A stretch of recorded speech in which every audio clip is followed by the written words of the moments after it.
जी तो तमाम देखने वालों और सुनने वालों को लाहौर पाकिस्तान से एक दफ़ा से फिर खुश आमदीद। आज की बात बहुत सादा, खूबसूरत, छोटी और जानदार है।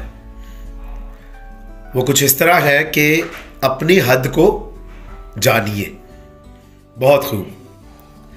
बहुत सारे लोग इस दुनिया में अपनी हद को जाने बगैर ज़िंदगी गुजारते चले जाते हैं, तो इसी वजह से वो अपने लिए भी और दूसरों के लिए भी मुश्किलात का बायस बनते हैं। जैसे कि अगर कोई ड्राइवर मोटरवे पे है, वो 120 की बजाय 140 की स्पीड पर जा रहा है, तो उसका चालान हो ही जाना है।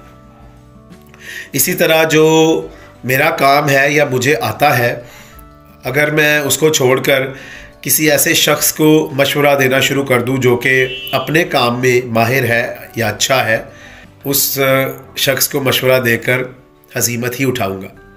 तो इसी तरह हम रोज़ाना बहुत सारे ऐसे लोगों की ज़िंदगियों में या उनके मामलात में दखल देते हैं जो कि हमारी हद से बाहर होता है।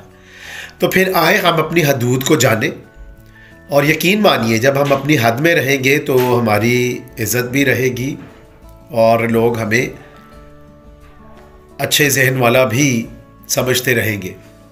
तो हम सबका जहन अच्छा है, तो फिर आए अपनी हदूद को पहले जाने और फिर उन हदूद के अंदर रहकर काम करें, ताकि हमारी वजह से दूसरों को और दूसरों की वजह से हमें भी मुश्किल का सामना ना करना पड़े। तो फिर ये अच्छा कॉल मत भूलें कि अपनी हद को जानिए। जब भी ये मेरा चैनल देखें, इसको पसंद भी करें, सब्सक्राइब भी करें। खुश रहे, शाद रहे, आबाद रहे, अपना और अपने इर्द गिर्द लोगों का बहुत ख्याल रखें।